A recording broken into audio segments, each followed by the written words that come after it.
ত্রিকোণমিতি অধ্যায়ের 8 নম্বর অঙ্কটি দেখব। এখানে 10 divided 1 minus cot a plus cot a 1 minus tan a। আমরা টেনের সূত্র জানি যে সাইন বাই কস, টেনের সূত্র আমরা জানি সাইন বাই কস, এবং কটের সূত্র জানি কস বাই সাইন। আবার কটের সূত্র জানি আমরা কস বাই সাইন, এবং টেনের সূত্র জানি আমরা সাইন বাই কস।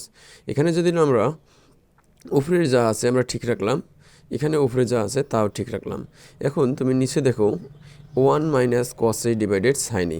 এখানে যদি আমরা 1-এর নিচে কিছু নাই, তাও যদি আমরা এখানে লসাগু করি তাহলে সাইন আর 1-এর লসাগু সাইনে, সাইন দিয়ে আমরা এই 1-এর নিচে 1 থেকে 1কে ভাগ করি, অথবা তোমরা ডাইরেক্ট সাইন দিয়ে 1কে গুণ করে দেবে সাইনে, মাইনাস সাইন এবং সাইন দুইটিরই একই আছে হর, তাই এটা বাদ যাবে। উপরে আমার কসে থাকবে।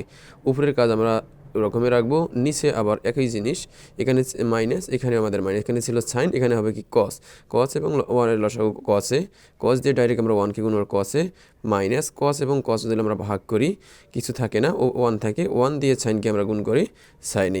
এখন এখানে আমাদের 3টি ভাগ আছে। এখানে এই প্রথম ভাগটাকে আমরা সাইন ডিভাইডেড কসে ঠিক রাখলাম, ভাগটাকে গুণ করে দিলাম।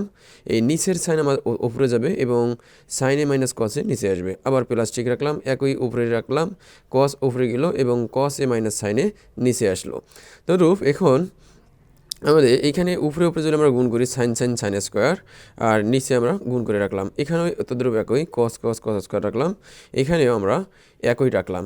কিন্তু তুমি এখানে লক্ষ্য করো এই ব্র্যাকেটের সামনেই আমার ছিল সাইন, এই কারণেই আমার এই জায়গায় আমরা একটা মাইনাস কমন নিলাম। এখন মাইনাস কমন নিলে যদি আমরা এখন গুণ করি, মাইনাস সাইনের সামনে আমাদের আছে কি প্লাসে মাইনাসে আমার পূর্বের লাইন কী হচ্ছে মাইনাস, আর মাইনাস গুণ করলে কী হচ্ছে প্লাস।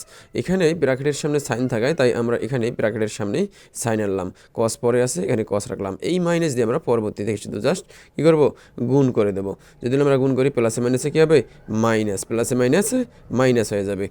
এখন তুমি লক্ষ্য করো এখানে কসে সাইনে মাইনাস কসে, এখানে সাইন কসে মাইনাস সাইনে। তার মানে যদি আমরা এখানে এই মাইনাসটাকে ডাইরেক্ট এখানে দিয়ে দিই, তোমরা লক্ষ্য করতে পারছো যে এটা আমাদের চলে যায়। তাহলে একই জিনিস দুইটা ব্র্যাকেটের ভিতরে আছে, আমরা কি করব একটি নেব, একটি নিলাম এবং কস এবং সাইন সামনে রাখলাম। এর হরের নিচে আর এর হরের নিচে যা একই মিল থাকবে তা আমরা কি করব বাদ দেওয়ার চেষ্টা করব। এখন তুমি লক্ষ্য করো যে এখানে কসে ডিভাইডেড সাইনে মাইনাস কসে, এখানে আমার সাইনে মাইনাস কসে এবং কস, তাহলে বাদ গেলে এখানে আমার কি থাকে শুধু সাইন এবং এখানে সাইন স্কোয়ার। তাহলে আমাদের কয়টা সাইন আছে 3টি, এখানে আমার কি হবে চিহ্নটি মাইনাস। তদ্রূপ একই এখানে সাইন কস সাইনে মাইনাস কসে, এখানে আমরা বাদ দেবো, থাকবে আমার শুধু কস, উপরে আছে কস স্কোয়ার, তাহলে আমার কথা হবে 3টি। তাহলে এখন তুমি লক্ষ্য করো a কিউব মাইনাস বি কিউবের সূত্র কি, a কিউব মাইনাস বি কিউবের সূত্র a minus b into a square plus a b plus b square, আমরা একই রাখলাম। এখন তুমি লক্ষ্য করো উপরে নিচে একই জিনিস, এটা আমাদের কী হবে কাটা চলে যাবে। তাহলে উপরে আমাদের কী থাকতেছে সাইন স্কোয়ার, আর এই যে কস স্কোয়ার আমরা একত্রে রাখবো। আমরা জানি সাইন স্কোয়ার প্লাস কস স্কোয়ারের সূত্র কি, সাইন স্কোয়ার প্লাস কস স্কোয়ারের সূত্র 1, সাইন স্কোয়ার প্লাস কি কস স্কোয়ারের সূত্র 1। তাই তারপরে আমরা এখন এখানে 1 বসালাম সাইনে ডিভাইডেড কসে, অ্যান্ড 1-এর নিচে আমরা সাইনে ডিভাইডেড কসে রাখবো, আবার সাইনে ডিভাইডেড কসে রাখলাম। উপরে নিচে আমরা কাটাকাটি করলে 1 পাবো।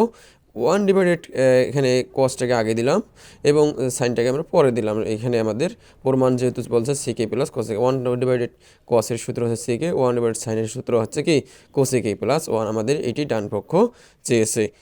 আপনারা সর্বদাই এই জায়গাটুকু একটু লক্ষ্য করবেন, তাহলে তোমাদের এই অঙ্কটি অনেক সহজ হবে।